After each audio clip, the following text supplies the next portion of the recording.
ओम अज्ञानतिमिरान्धस्य ज्ञानाञ्जनशलाकया सत्सुरोन्मिलितं येन तस्मै श्रीगुरुवे नमः। नमो ॐ विष्णुपादाय कृष्णप्रेष्ठाय भूतले श्रीमते भक्तिवेदान्तस्वामीति नामिने नमस्ते सारस्वती देवे गौरवाणी प्रचारिणे विशेष शून्यवादी पाश्चात्य देशतारिणे जय श्री कृष्णा चैतन्य प्रभु नित्यानंदा श्री अद्वैत गदाधर श्रीवासदि गौर भक्त वृंदा हरे कृष्णा कृष्णा कृष्णा हरे हरे हरे राम राम राम हरे हरे हरे कृष्णा பக்தர் எல்லாருக்கும் இனிமையான மாலை வணக்கம். இன்றைய பாகவத சத்சங்க வகுப்புல கலந்துட்டு இருக்கிற எல்லா பக்தர்களுக்கும் என்னுடைய பணிவான நமஸ்காரம். ஸ்ரீமத் பாகவதத்துடைய முதலாம் ஸ்கந்தம் 16ஆம் அத்தியாயத்தோட தொடர்ச்சி. இன்னைக்கு நம்ம படிக்கிற ஸ்லோகம் 16வது பதம். சாரத்ய பார்ஷத சேவன சக்கிய தௌத்ய வீராசனானுகமனா ஸ்தவன பிரணாமான் சக்மிதேஷு பாண்டுசு ஜகத் பிரணீதம் ச விஷ்ணோர் பக்திம் கரோதின பதிச்சரணாரவிந்தே. பிரபஞ்சம் முழுவதிலும் வணங்கப்படுபவரான பகவான் ஸ்ரீ கிருஷ்ணர் விஷ்ணு அவரது காரணமற்ற கருணையினால் ஒரு சேவகனை போல பாண்டவர்களின் சொற்படி நடந்து வயதில் இளையவரை போல வந்தனைகள் செய்து அவரது விருப்பப்படி ஒரு தேரோட்டியாக, தலைவராக, தூதராக, நண்பனாக மற்றும் இரவு காப்பாளராக முதலான எல்லா வகையான சேவைகளையும் அவர்களுக்கு செய்தார். இதையெல்லாம் கேட்ட பரிசித் மகாராஜாவுக்கு பகவானின் பாத கமலங்களில் பக்தி பெருக்கெடுத்தது. எஸ், சரி. இப்ப இங்க என்ன பாக்குறோம்? நம்ம இங்க பகவான் பக்தருக்கு சேவை புரிகின்றாரா, பக்தர் பகவானுக்கு சேவை புரிகின்றாரா என்ற ஒரு கேள்வி. பகவான் பக்தனுக்கு சேவை புரிகின்றாரா அல்லது பக்தர்கள் பகவானுக்கு சேவை புரிகின்றார்? இதுல என்ன ஆச்சரியம்னா, பகவான் தான் பக்தர்களுக்கு சேவை செய்து கொண்டிருக்கிறார். இப்ப உதாரணத்துக்கு நம்ம ஹரே கிருஷ்ணா மந்திரம் சொல்ல ஆரம்பிச்சிட்டோம். ஏதோ அறகுறையா சொல்றோம், ரொம்ப கவனமா எல்லாம் சொல்றது இல்ல, தூங்கி தூங்கி சொல்றோம், கவனம் இல்லாம சொல்றோம், பேசிக்கிட்டே சொல்றோம், விளையாட்டா சொல்றோம். இப்படி நம்ம இந்த மாதிரி ஹரே கிருஷ்ணா மந்திரம் ஜபிக்க ஆரம்பிச்ச உடனேயே இதோ இங்கு ஒரு பக்தன் என்னுடைய நாமத்தை உச்சரித்துக் கொண்டிருக்கிறார் அப்படின்னு நம்மை பராமரிக்கும், பாதுகாக்கும் பொறுப்பு பகவான் இருக்கு. நம்ம என்னமோ கொஞ்ச நேரம் தான் நாம ஜெபம் பண்றோம், அது கூட ஒழுங்கா பண்றது. அப்படி இருக்கும்போது ஒரு சின்சியரா தங்கள் வாழ்க்கையை அர்ப்பணித்த பக்தர்களை பத்தி சொல்ல, தங்களுடைய வாழ்க்கையை பகவானுடைய தாமரை திருப்பாதங்களை அர்ப்பணித்த பாண்டவர்களை போன்ற பக்தர்களை சொல்ல. அதனால பாண்டவர்கள் பகவானை சரணாகதி என்று வந்து விட்டார்கள். பகவானே சரணாகதி. சரணாகதி சரணாகதினா என்னது? சனாதன் கோசாமி ரொம்ப அழகா வர்ணிச்சிருக்க. நம்ம கூட நினைச்சுக்கிறோம் நம்ம எல்லாம் சரணாகதி பண்ணிட்டோம். சில நேரம் வெளி உலக மக்கள், கிருஷ்ண பக்தி இல்லாதவங்க நம்மளை பார்த்தோன்னே சொல்லுவாங்க, நீங்க எல்லாம் கிருஷ்ணரே சரணாகதின்னு போயிட்டீங்க, ஹரே ராமா ஹரே கிருஷ்ணான்னு. ஆனா நமக்குதான் தெரியும் நம்ம எந்த லட்சத்துல பக்தி பண்றோம் இல்லையா? வெளி உலகத்துல இருக்கிற என்ன நினைப்பாங்க, இதோ இங்க ஒரு சாமிஜி வர்றாரு, அவர் திலக்கெல்லாம் போட்டிருக்காரு, அவர் தன் வாழ்க்கையை அர்ப்பணிச்சிட்டாரு, ஹரே ராமா ஹரே கிருஷ்ணான்னு வாழ்க்கையை கொடுத்துட்டாரு.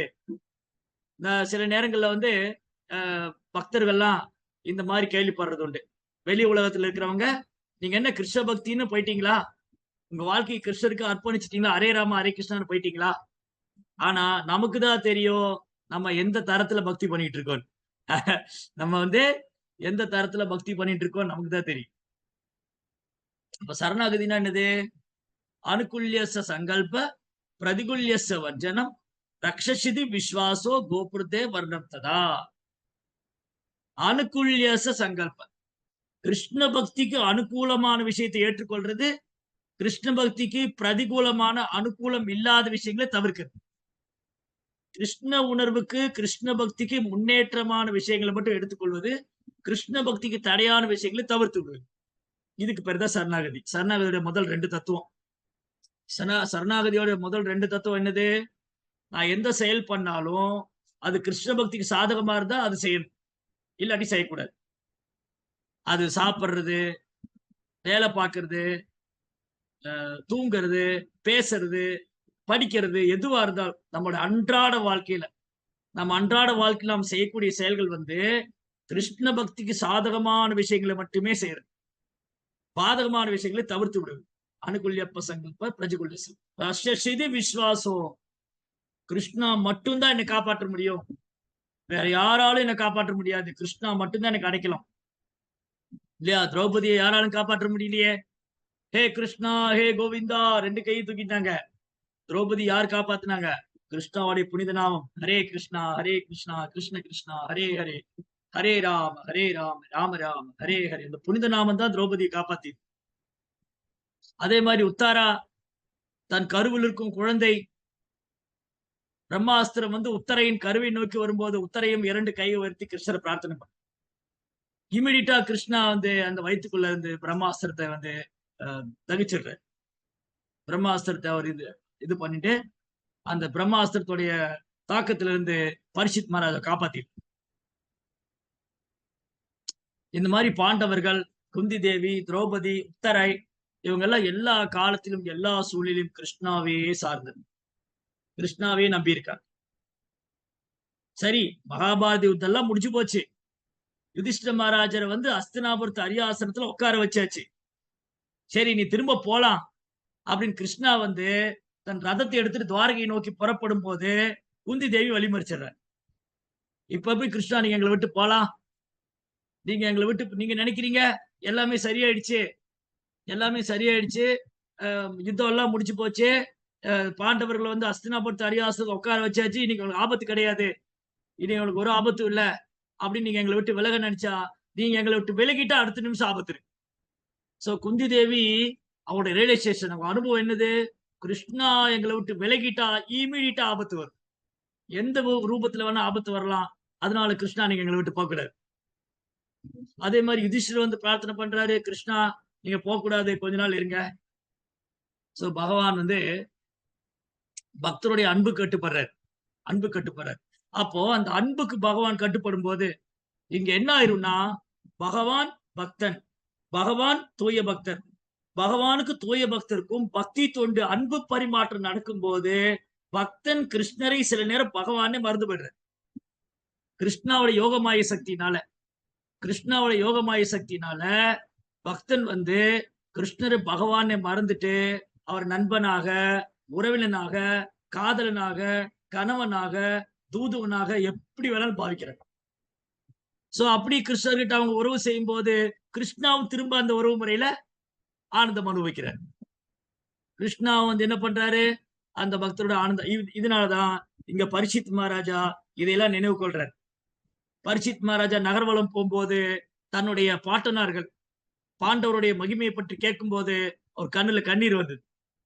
ஏன்னா அவங்க எந்த அளவுக்கு கிருஷ்ணாவை சரணாகதி பண்ணியிருந்தாங்க. வழிநெடுக பரிஷித் மகாராஜா நகர்வலம் போகும்போது வழிநெடுக எல்லோரும் பாண்டவர்களை போல்றாங்க. சோ பரிஷித் மகாராஜாவும் வந்து அவரை வரவேற்கிறாங்க எல்லாரும். அவர் பரிஷித் மகாராஜாவுக்கு தக்க சன்மானம் கொடுக்கிறாரு. இது வந்து புகழ்ச்சினால் அல்ல, இந்த வெறும் வெற்றி புகழ்ச்சிக்காக அல்ல. ஓ இன்னைக்கு வந்து ஒரு அரசியல் தலைவர் முன்னாடி போய் அவர் முகஸ்துதி பண்ணா உடனே எனக்கு வேலை கொடுத்துருவாரு, எனக்கு பதவி கொடுத்துருவாரு, எனக்கு வந்து இலாக்கா ஒதுக்கி கொடுத்துருவாரு, எனக்கு வந்து லஞ்சம் கொடுத்துருவாரு, இல்ல லஞ்சம் எல்லாமே வேலையை முடிச்சு கொடுத்துருவாரு, அப்படி இல்ல. அது அந்த மாதிரி எண்ணத்துல இல்ல. ஏன்னா இந்த புகழுக்கு உரித்தானவர்கள் பாண்டவர்கள். அந்த பிராமணர்கள் பாண்டவர்களை புகழ்றாங்க, அந்த புகழுக்கு முற்றிலும் பொருத்தமானவங்க பிராமணர்கள்.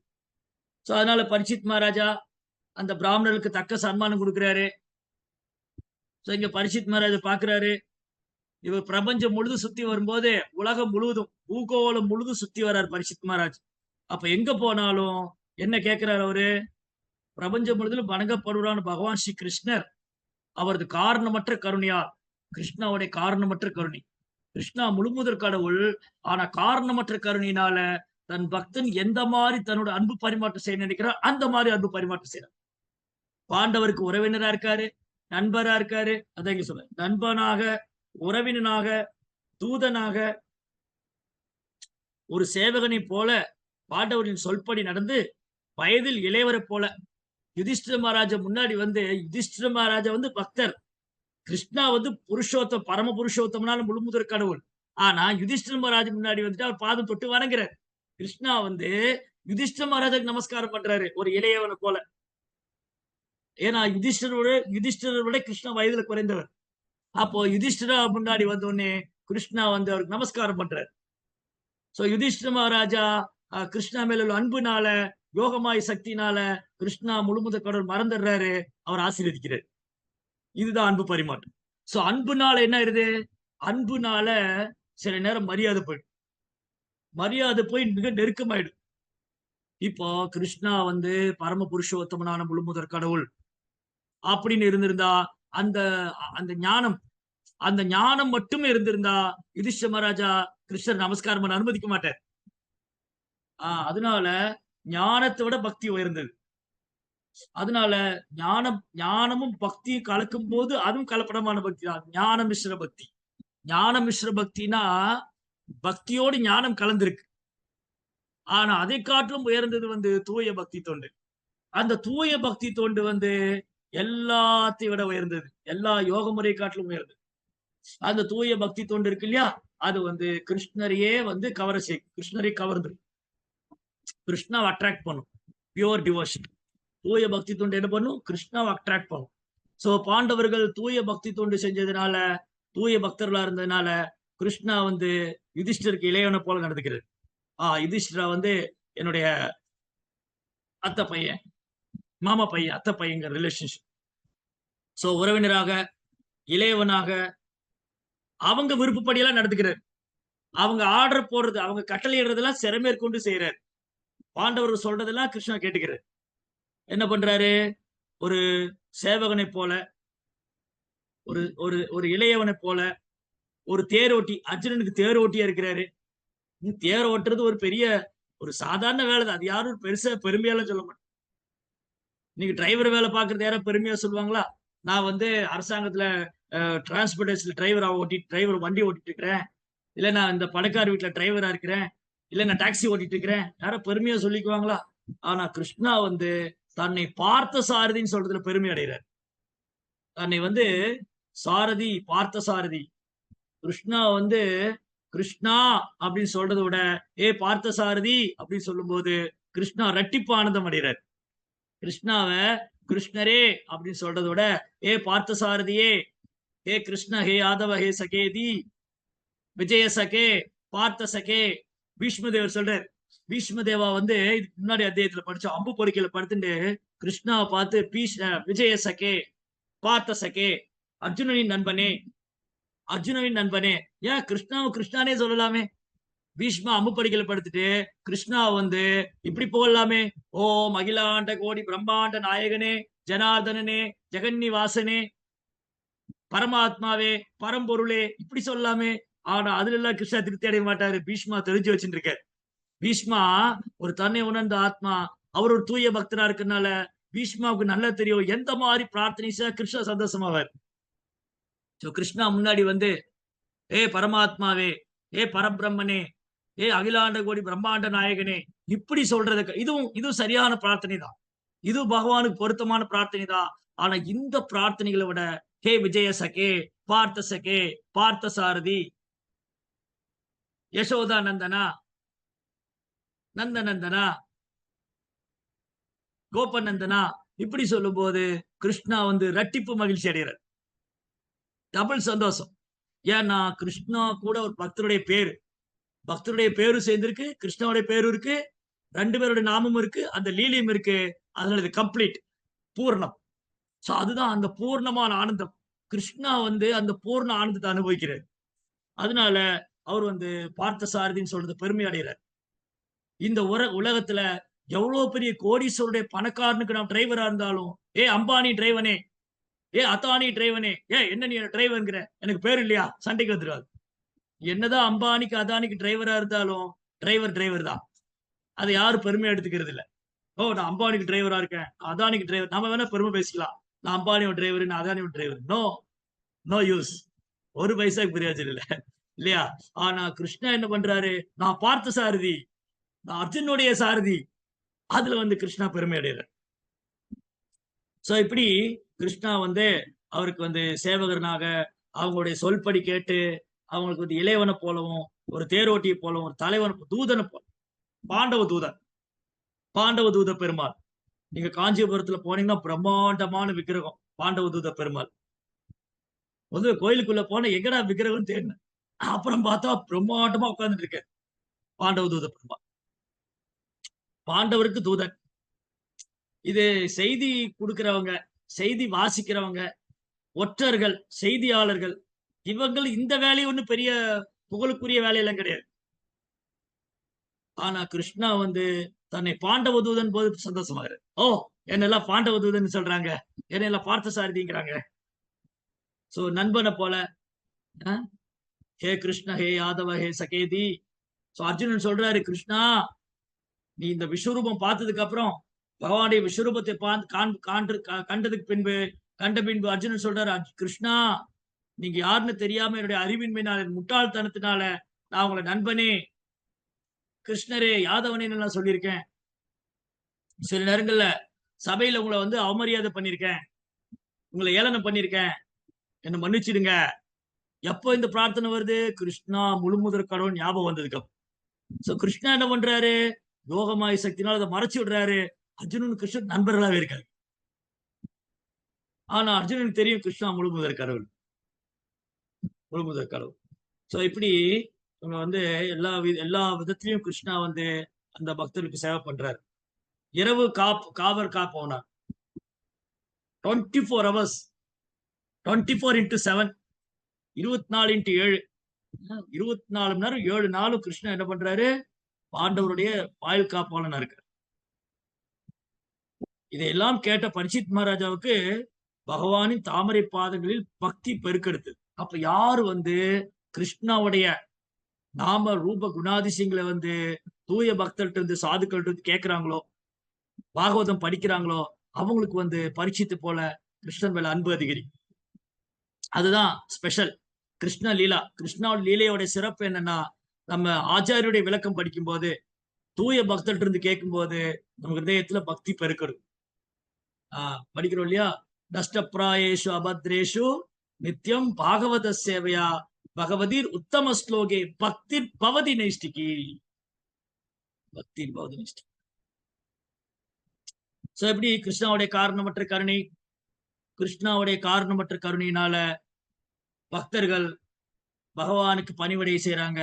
அந்த பக்தர்கள் தனக்கு நெருக்கமா அன்பு பரிமாற்றம் செய்யும் போது, அந்த பகவானுடைய நித்தியமா லீலையில அன்பு பரிமாற்றம் செய்யும் போது பகவானும் ஒரு சேவகனாகி விடுகிறார். சோ ஆக்சுவலி உண்மையில நம்ம எல்லாரும் கிருஷ்ணனுடைய சேவகனுடைய சேவகனுடைய சேவகனுடைய சேவகனா இருக்கு. கிருஷ்ணா என்ன பண்றாரு? அவர் தன் சேவகனுக்கு சேவகனா இருக்கு. கிருஷ்ணனுடைய கிருஷ்ணா பகவான், பகவானுக்கு சேவை பண்ற சேவகன், சேவகனின் சேவகனா பகவான் இருக்கு. இதான் பியூட்டி. இது முழுக்க முழுக்க கிருஷ்ணாவுடைய காரணமற்ற கருணை, காரணமற்ற கருணை. அப்போ பகவானுடைய காரணமற்ற கருணை பல பல விதங்கள்ல கிருஷ்ணாவுடைய காரணமற்ற கருணை உண்டு. ஒன்று வந்து அவர் இந்த பூமியில தோன்றுவது, கிருஷ்ணா இந்த பூமியில தோன்றதும் காரணமற்ற கருணை ஒண்ணு. இரண்டாவது ஆச்சாரியர் அனுப்பிச்சு வைக்கிறது, அதுவும் அவருடைய காரணமற்ற கருணை. மூன்றாவது பகவத்கீதா பாகவதம் இது மாதிரி சாஸ்திரம் கொடுக்கிறது, அதுவும் காரணமற்ற கருணை. சோ இதிகாச புராணங்கள், ஆச்சாரியன்மார்கள், பகவானின் அவதாரம், அவருடைய தெய்வீகமான லீலைகள், பகவானின் தெய்வீகமான லீலைகள், பகவானுக்கு பக்தனுக்குள்ள அன்பு பரிமாற்றம், இதெல்லாம் அவருடைய காரணமற்ற கருணை, கிருஷ்ணனுடைய காரணமற்ற கருணை. அப்போ இங்க ரொம்ப அழகான ஒரு விளக்கம். என்ன அழகான விளக்கம்?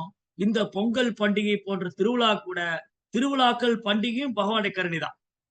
இந்த திருவிழாக்கள் பண்டிகை ஏன் கொண்டாடுறாங்க? இந்த பண்டிகையோட நோக்கம் என்ன? இந்த பொங்கல் பண்டிகை எல்லாம் ரொம்ப மும்மரமா இருப்பாங்க. ஒரே மக்கள் வெள்ளம், கூட்டம் கூட்டமா கடைகள் கடை வீதிகள் அங்கேயும் இங்கேயும் ஓடுறாங்க. ஒரே பரபரப்பா இருக்காங்க. பொங்கல் பண்டிகை வந்தாச்சு, எல்லாரும் பரபரப்பா இருக்காங்க. சோ இந்த பொங்கல் பண்டிகை என்ன? ஏன் இந்த பொங்கல் பண்டிகை? எதற்காக இந்த பொங்கல் பண்டிகை? பொங்கல் பண்டிகை நமக்கு கற்றுக் கொடுக்கும் பாடம். எதனால இந்த பொங்கல் பண்டிகை? இந்த பொங்கல் பண்டிகை தமிழருக்கு மட்டும் உள்ளதா? இல்ல பொங்கல் பண்டிகை உலக நாடுல அனைவரும் கொண்டாடுறாங்களா?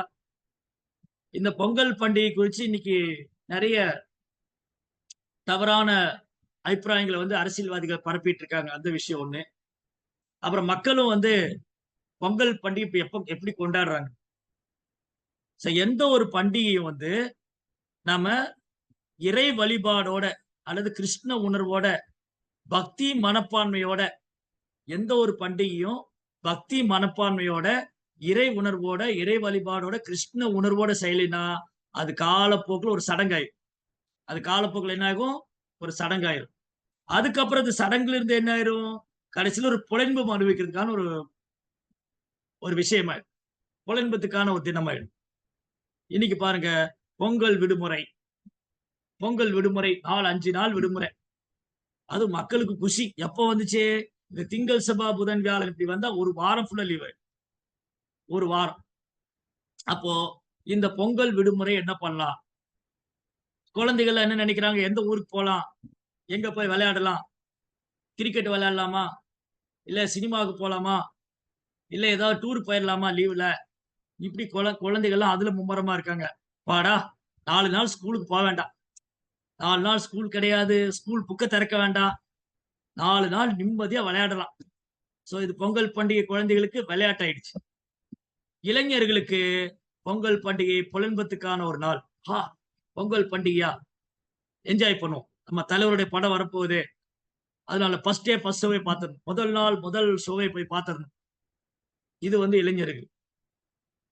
இப்படி ஒவ்வொருத்தரும் பொங்கல் பண்டிகையுடைய தாத்பரியம் தெரியாம இன்னைக்கு வந்து இத வந்து ஒரு பொலன்பத்துக்கான தினமா மாத்திட்டாங்க.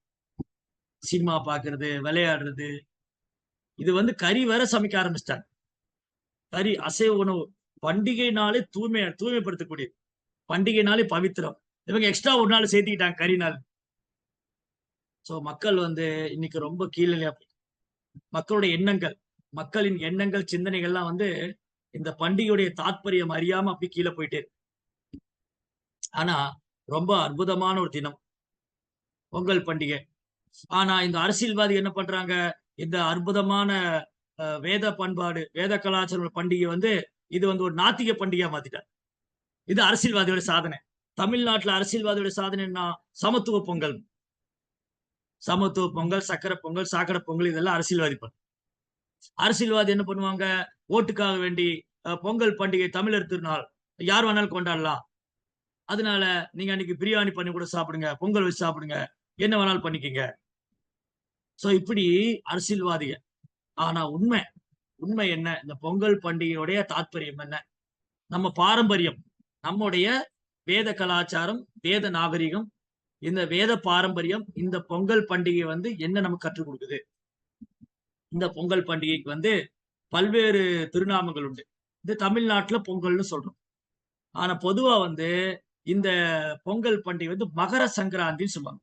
சங்கரமணா, சங்கராந்தி, மகர சங்கராந்தி. என்னது இது மகர சங்கராந்தி? மகர சங்கராந்தி அப்படின்னா, இதுக்கு முன்னாடி யாராவது கேள்விப்பட்டிருக்கீங்களா? பதில் தெரிஞ்சா கை தூக்குங்க. ஏற்கனவே இந்த கிளாஸ்ல எல்லாம் பேசிருக்கோம். மகர சங்கராந்தி பத்தி. யாராவது கேள்விப்பட்டிருந்தா கை தூக்குங்க. ஒரு கையும் மேல வரல. எல்லாம் ஜூம் மீட்டிங் கனெக்ட் பண்ணிட்டு வீடியோ எல்லாம் ஆஃப் பண்ணிட்டு தூங்கிட்டாங்க போல. ஹரே கிருஷ்ணா. எஸ்கேசி பிரபு கை தூக்கி இருக்காரு. சொல்லுங்க பிரபு. ஹரே கிருஷ்ண பிரபு. சொல்லுங்க. இது 2 விஷயமா சொல்லுவாங்க. அதாவது அறுவடை நாள் ஒண்ணு சொல்லலாம். இல்லாட்டி இடத்துல வந்து சூரிய நாராயணன் வடக்கு நோக்கி போறதுனாலே சொல்லலாம். 2 விஷயம் சொல்லலாம் அதுல. சரி, okay. Thank you bro. Chandrakala Mataji. Hare Krishna Prabhu. Makar Sankranti வந்து பாத்தீங்கன்னா மகர ஜோதிக்கு முன்னத்த நாள் வர்றதுங்க பிரபு. ஆக்சுவலா இங்க நாங்க அது ஒரு பண்டிகையா வந்துட்டு இங்க ஒரு சாஸ்திரப்படி எங்க வழக்கத்துல ஃபாலோ பண்ணுவாங்க பிரபு. அந்த காப்பு கட்டுறது, அப்புறம் அம்பாள் வச்சுட்டு அதுக்கு உணவு தனியா படைச்சு அவங்களுக்கு பிரசாதமா வச்சுட்டு நைட் உணவு தனியா எடுத்து வைப்பாங்க. அந்த மாதிரி வந்துட்டு ஒரு ஸ்பெஷல் பூஜையா பண்ணுவாங்க பிரபு. போகி ஈவினிங்கோட ஒரு ஸ்பெஷல் பூஜையா பண்ணுவாங்க. ஹரே. தேங்க்யூ மாதாஜி. இந்த பொங்கல் பண்டிகை வந்து பல்வேறு மாநிலங்கள்ல, பல்வேறு மாகாணங்கள்ல, உலகத்துல பல்வேறு நாடுகள்ல வேறு பேர்ல கொண்டாடுறாங்க. தமிழ்நாட்டுல வந்து பொங்கல்னு சொல்றோம். ஆனா மற்ற இடங்கள்ல வந்து குறிப்பா வட இந்தியால இருந்து மகர சங்கராந்தி. சோ மகர சங்கராந்தினா சங்கரமணான்னா என்டர் ஆகுறது. எதுல என்டர் ஆகுது? சூரியன் வந்து அது பாதையில சுருண்டுகிட்டே இருக்கு. சூரியன் அது பாதையில சுருண்டுட்டு இருக்கும்போது ஒரு நட்சத்திரத்திலிருந்து இன்னொரு நட்சத்திரத்துக்கு அது மாறும். ஒரு ராசியில இருந்து இன்னொரு ராசி. 12 ராசி இருக்கு. 12 மாதம் 12 ராசி. கொஞ்சம் இது தத்துவார்த்தமா இருக்கும். கொஞ்சம் கவனமா கேட்க. 12 மாதம் 12 ராசி. ஓரொரு மாதமும் சூரியன் ஓரொரு ராசிக்கு இடம்பெயரும். ஒரு மாதம் வந்து கும்ப ராசியில இருக்கும், ஒரு மாதம் வந்து தனுசு ராசியில இருக்கும், ஒரு மாதம் மகர ராசிக்கு வரும். அப்போ சூரியன் வந்து மகர ராசியில நுழையும் போது, மகர ராசிக்குள்ள வரும்போது அதுக்கு மகர சங்கராந்தி. சோ எல்லா மாசமும் சங்கராந்தி உண்டு. ஆனா இந்த சங்கராந்தி ஸ்பெஷல். எல்லா மாசமும் ஒரு மாசம் சூரியன் குடிபெயர்ந்துகிட்டு தான் இருக்கு. நீங்க ஜோதிட அஸ்ட்ராலஜர் போனா சூரியன் இந்த மாசம் வந்து இந்த திசையை நோக்கி போயிருக்கு, இந்த மாசம் இந்த திசையில இருக்கு, இந்த மாசம் இந்த ராசியில இருக்கு, சூரியன் இந்த மாசம் இந்த ராசியில பெயர்றாரு, இது சொல்றாங்க இல்லையா? நம்ம அஸ்ட்ராலஜிட்ட போனோம்னா இந்த வானர சாஸ்திரம் வச்சு கணிச்சு சொல்றாங்க, சூரியன் வந்து இந்த மாசம் இந்த திசையில இருக்கு, இந்த ராசியில இருக்கு, அடுத்த மாசம் இந்த ராசிக்கு வரப்போகுது. சோ அப்படி சூரியன் வந்து ஓரொரு மாதமும் ஓரொரு ராசிக்கு பெயர்வார். டிரான்ஸ்பர் நுழைவார். ஒரு ராசிக்குள்ளே நுழைவார். அப்படி நுழையிறது தான் இணையறது தான் வந்து சங்கராந்தி. அது வந்து மகர சங்கராந்தி ஆஸ்பீஷியஸ். ஏன் மகர சங்கராந்தி ஆஸ்பீஷியஸ்? ஏன் வந்து சூரியன் மகர ராசிக்குள்ள வரும்போது ரொம்ப சிறப்பு அப்படின்னா, அதுதான் வந்து தட்சிணாயன காலம் தொடக்கம். தட்சிணாயனம். சோ நீங்க பகவத்கீதையில எல்லாம் படிச்சிருப்பீங்க. உத்தராயண காலம், தட்சிணாயன காலம். உத்தராயண காலம் புண்ணிய காலம். சூரியன் வடக்கு திசையை நோக்கி போறது. அப்போ இந்த மகர சங்கராந்தி தொடங்கிதான் சூரியன் வடக்கு திசை நோக்கி நகர ஆரம்பிக்கும். அதுக்கப்புறம் இந்த 6 மாசம் மகர சங்கராந்தி தொடங்கி 6 மாசம் சூரியன் வடக்கு திசைக்கு போவாங்க. இந்த 6 மாசம் ரொம்ப ஆஸ்பீஷியஸ், ரொம்ப மங்களம். இந்த சூரியன் வடக்கு திசை நோக்கி போகக்கூடிய உத்தராயண காலம், சூரியன் வடக்கு திசை நோக்கி போகக்கூடிய உத்தராயண காலத்துல பகல் பொழுதுல மங்களமான இந்த இந்த சுப தினத்துல யாராவது உடலை விட்டாங்கன்னா அவங்க என்ன ஆவாங்க? உயர் கிரகத்துக்கு போவாங்க. இது பகவத்கீதை கிருஷ்ணர் சொல்றது. அப்போ இந்த மகர சங்கராந்தி, இந்த மகர சங்கராந்திக்கு ஃபுல் டேவும் ஆஸ்பீஷியஸ் தான். முழு நாளும் வந்து மங்களம் தான். இப்போ சில நாட்கள்ல வந்து நீங்க பஞ்சாங்க எடுத்து பாத்தீங்கன்னா இன்னைக்கு முகூர்த்தம் கிடையாது, இந்த மாசம் முகூர்த்தம் இல்ல, அடுத்த மாசம் இந்த தேதியில முகூர்த்தம், இந்த தேதியில முகூர்த்தம். அந்த முகூர்த்தம்ங்கிறது ஒரு குறிப்பிட்ட நேரம், ஒரு 20 மினிட்ஸ், ஒரு 20-25 நிமிஷம் தான் முகூர்த்தம். ஒரு முகூர்த்தம் முகூர்த்தத்துக்கு நாளை ஆயிடுச்சு, பொண்ணு மாப்பிள்ளை வர சொல்லுங்க, என்ன பண்ணிட்டு இருக்கா ஐயர் சொல்றாரு இல்லையா? சோ அந்த முகூர்த்தங்கிறது அந்த டைம் தான், 20 மினிட்ஸ். ஆனா இந்த மகர சங்கராந்தி, அக்ஷய திருதியா, அப்புறம் வந்து மகர சங்கராந்தி, அக்ஷய திருதியா, அப்புறம் வந்து உகாதி, இந்த மாதிரி டைம்ல வந்து அன்னைக்கு ஹோல் டே ஆஸ்பீஷியஸ். அன்னைக்கு முழு நாளும் வந்து மங்களம் தான். அந்த முழு நாளும் என்ன நல்ல காரியம், என்ன காரியம் என்னன்னு செய்யலாம். அது வந்து அந்த ஹோல் டேஸ் ஆஸ்பீஷியஸ். சோ அதனால சூரியன் வந்து மகர ராசி நுழைவது உத்தராயண காலம் துவங்குவதால அது ரொம்ப ரொம்ப புகழ், ரொம்ப ஆஸ்பீஷியஸ், ரொம்ப மங்களமானது. அதனால என்ன பண்ணுவாங்கன்னா பக்தர்கள்லாம் பொங்கல் வச்சு சக்கரை பொங்கல் செஞ்சு அந்த சூரியன் வந்து வடக்கு திசை நோக்கி போகும்போது அது வழிபடுவாங்க. சில ஊர்கள்ல சக்கரை பொங்கல் வைப்பாங்க, சில ஊர்கள்ல வந்து வட இந்தியாவில் கீர் பாயாசம் பண்ணுவாங்க. பாயாசம் வெல்லம் எல்லாம் போட்டு பால் வச்சு அது பாயாசம் செஞ்சு அது பகவானுக்கு ஆஃபர் பண்ணுவாங்க. இப்படி ஓரொரு பண்டிகை ஒண்ணுதான், ஆனா வேறு வேறு பேர்ல வேறு வேறு முறையில கொண்டாடுவாங்க. அது உலகத்துல தாய்லாந்து, இந்தோனேஷியா பல நாடுகள்ல கொண்டாடுறாங்க மகர சங்கராந்தி. சிலர் பட்டம் விட்டெல்லாம் விளையாடிட்டு இருப்பாங்க. சோ இப்படி இந்த ஒரு பண்டிகை இது வந்து உலகம் முழுதும் கொண்டாடப்படக்கூடியது. அப்போ இந்த மகர சங்கராந்தி தமிழ்நாட்டுல பொங்கல் பண்டிகை கொண்டாடும். சோ இந்த பொங்கல் பண்டிகையுடைய தாற்பயம் என்ன? பொங்கல் பண்டிகை நமக்கு என்ன கற்றுக் கொடுக்குது?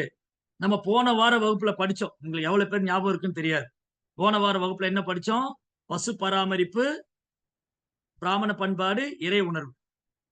கிருஷ்ண உணர்வு வளர்த்துக் கொள்வது, பிராமண கலாச்சாரத்தை பாதுகாப்பது, பசு பராமரிப்பு. இந்த மூன்றும் இருக்கிற சமுதாயம் தான் ரொம்ப ஆரோக்கியமான, செல்வ செழிப்பும் உள்ள, அமைதியான, நிம்மதியா உள்ள சமுதாயம். எந்த ஒரு சமுதாயத்துல அமைதியும் நிம்மதியும் செழிப்பும் இருக்குன்னா, எந்த சமுதாயத்துல கிருஷ்ண உணர்வு, இறை உணர்வு பயிற்சி செய்யப்படுதோ, எந்த சமுதாயத்துல பசுக்கள் பராமரிக்கப்படுதோ, எந்த சமுதாயத்துல வந்து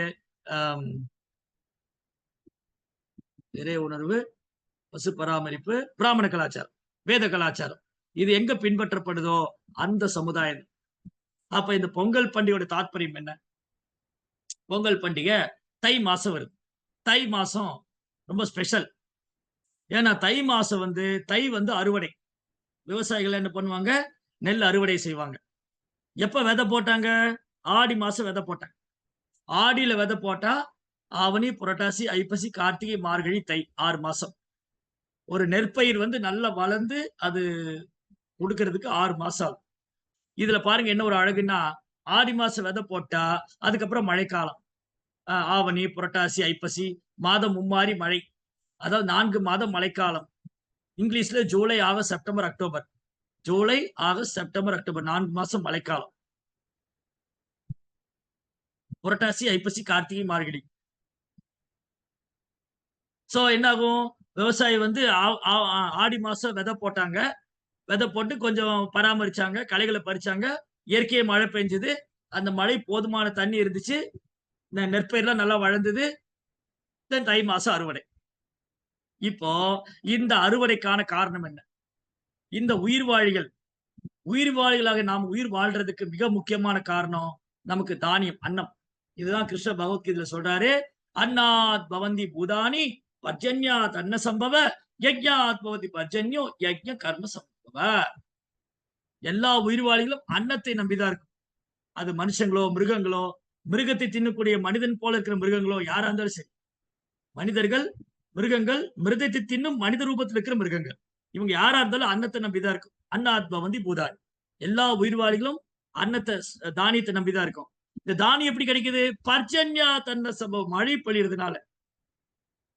அப்ப மழை, அப்புறம் காற்று, அப்புறம் சூரிய வெளிச்சம். சூரியன் வந்து அந்த தானியங்கள், சூரிய வெளிச்சத்தினாலதான் தானியங்கள் வளர்ந்து அது வந்து நமக்கு சூரிய வெளிச்சத்தினாலதான், சூரியனுடைய அருளாலதான் இந்த தானியங்கள் நல்லா வளருது. கடல் நீர் ஆவியாகி அது மழையாக பொழியுதுன்னு சயின்ஸ் சொல்லுது. சோ இந்த கடல் நீர் ஆவியாக்குறது யாரு? சூரியன். சூரியன் யாரு? யக்ஷக் சுரேசு சவிதா சகல கிரகானா ராஜா சமஸ்த சுரமூர்த்தி அசேஷ தேஜா யாகயா பிரமதி சம்பிரத கால சக்ரோ கோவிந்தமாதி புருஷம் தமகம் பஜாமி. இந்த சூரியன் யாருடைய மேற்பால் இயங்குறாரு? சூரிய பொங்கல். சூரியன் யாருடைய மேற்பால் இயங்குறாரு? யக்ஷக் சுரேசு சவிதா. சூரியனுக்கு இன்னொரு பேர் சவிதா. சகல கிரகானா ராஜா, எல்லா கிரகத்துக்கு ராஜா. யாகையா யாருடைய மேற்பால் இயங்குறாரு? கோவிந்தமா ஆதி புருஷம். அந்த கோவிந்தனை நான் வணங்குகிறேன். கிருஷ்ணாவுடைய ஆர்டர், கிருஷ்ணாவுடைய கட்டளைப்படிதான் சூரியன் உதிக்குது, மறையுது, காற்று வீசுது. கிருஷ்ணா வந்து நின்னுட்டாருன்னா எல்லாம், அவர் அசைந்தால் இந்த உலகம் அசையும். நான் அசைந்தால் அசையும் அகிலம் எல்லாம் என்ன. கிருஷ்ணா அசைஞ்சாதான் இந்த உலகம் அசையும். கிருஷ்ணா அப்படி நின்னுட்டாரு, எல்லாம் ஸ்தம்பிச்சு போயிடுது. சோ கிருஷ்ணா என்ன பண்றாரு? அவர் கடைக்கன் பார்வையிலும் ஜட உலகத்தை சிருஷ்டிக்கிறார். மயா தக்ஷேன பிரகிருதி சுயதே சச்சராச்சர். கிருஷ்ணாவுடைய கடைக்கன் பார்வையிலேயே இந்த ஜட உலகம் இயங்க ஆரம்பிக்குது. சந்திரன், சூரியன், காற்று எல்லாம் இயங்குது. அவர்தான் இயக்குனர். கிருஷ்ணா தான் பெஸ்ட் இயக்குனர். அவருக்குதான் சிறந்த இயக்குனருக்கான பட்டம் கொடுக்கும். அவர்தான். சோ என்னாச்சு? சோ ஃபர்ஸ்ட் இந்த சூரியனை வழிபடும். சூரியனை வழிபடுறதுக்கு முன்னாடி என்ன பண்ணுவாங்க? முதல் நாள் வந்து போகி பண்டிகை. இல்லையா? எல்லார் வீட்லயும் நம்மளாம் சின்ன குழந்தையா இருக்கும்போது பார்த்தோம். இப்ப என்ன ஆயிடுச்சுன்னா, காலப்போக்குல எல்லா பண்டிகையும் ஒரு சடங்கா போச்சு. ஒண்ணு சடங்கா போச்சு, இல்ல புலன்பமா போச்சு. இந்திய தொலைக்காட்சியில் திரைக்கு வந்து சில தினங்களே ஆன பொங்கல் சிறப்பு நிகழ்ச்சிகள் காண தவறாதீர்கள். ஆஹாஹா போட்டுரும் விளம்பரம். போட்டுரும். போச்சா? பண்டிகையோட தாற்பயமே போச்சு.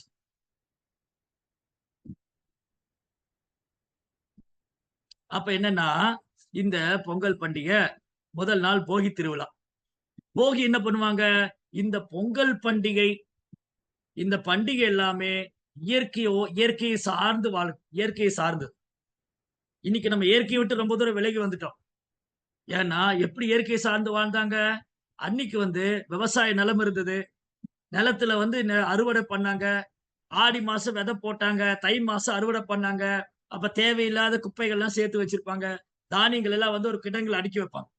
ஒரு கிடங்குல வந்து தானியங்களை கோடவுன்ல தானியங்களை அடுக்கி வச்சுட்டு தேவையில்லாதெல்லாம் கிளீன் பண்ணி, அன்வான்ட் திங்ஸ், வீட்டுல தேவையில்லாத பொருட்கள், குப்பைகள் இதெல்லாம் எடுத்து ஒரு இடத்துல போட்டு அது கொளுத்திடுவாங்க. அதான் போகி. சோ போகி பண்டிகை என்னது? தேவையில்லாத ஜாமான்களை எடுத்து போட்டு கொளுத்திரு. இன்னைக்கு வீட்ல வந்து தேவையில்லாத ஜாமான எடுத்து போட்டு கொளுத்துனா முதல்ல டிவியும் செல்போனும் எடுத்து போட்டு கொளுத்திரு. அப்ப எல்லாம் நிம்மதியா இருக்கு. அப்புறம் எல்லாம் நிம்மதியா இருந்துக்கலாம். டிவி செல்போன் தூக்கி போட்டா போதும், நிம்மதியா இருந்துக்கலாம். இதுதான் இப்ப தேவையில்லாத சாதனம். ஆனா முன்ன வந்து தேவையில்லாத சாதனங்கள் நிறைய இருக்கு. தட்டு முட்டு ஜாமான்கள், பழைய ஜாமான்கள், இந்த மாதிரி நெல் வயல்ல அறுத்து போன மீதி சிந்திய களைகள், தேவையில்லாத களைகள், குப்பைகள், அப்புறம் இந்த கதிர்கள், நெற்பயிர்களுடைய இந்த வீணா போன கழிவுகள் எல்லாத்தையும் ஒரு இடத்துல குமிச்சு வச்சிருப்பாங்க. அதுல குமிச்சு வச்சு அதை வந்து கிளீன் பண்ணு. அதை கிளீன் பண்ணு.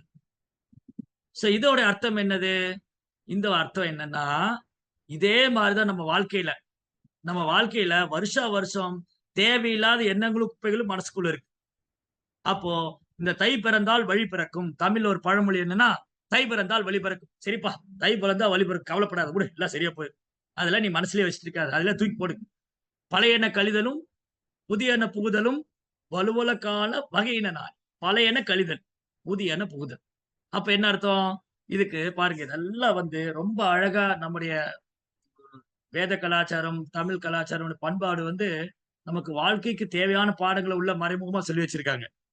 என்னன்னா, சில நேரங்கள்ல மனிதன் வாழ்க்கையில தேவையில்லாத கவலைங்க, தேவையில்லாத பிரச்சனைங்க, அன்வான்டட் அன்னெசரி வரி, தேவையில்லாம என்ன ஆக போதோ, நானே என்னத்தான் பண்றது, என்னை பத்தி எல்லாம் யார் கவலைப்படுற, இந்த மாதிரி தேவையெல்லாம் புலம்பிட்டு இதெல்லாம் தூக்கி போடணும். இந்த குப்பைகள்லாம் வந்து இதயத்துல நிறைய அழுக்குகள்லாம் சேர்த்து வச்சிருக்கோம். இதயத்துல என்ன பண்ணிருக்கோம்? நிறைய அழுக்குகள்லாம் சேர்த்து வச்சிருக்கோம். காமம், கோபம், பேராசை, பொய்யாங்காரம், அறியாமை, புலன்பு விஷயங்கள், இதெல்லாம் தேவையில்லாது. இதை தேவையில்லாதெல்லாம் மூட்டை கட்டி அதை கொளுத்தி விட்டுரு.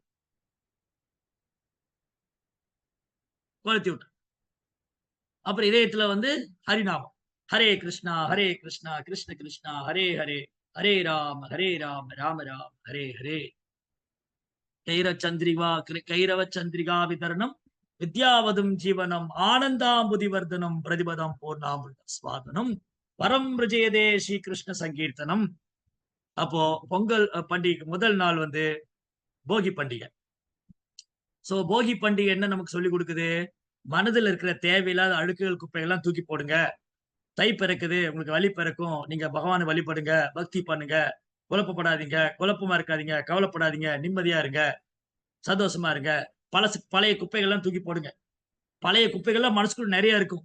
ஆனா கிருஷ்ண பக்திக்கு வந்ததுக்கு அப்புறம் அந்த பழசெல்லாம் கிண்டி எடுத்து தூக்கி போடணும்.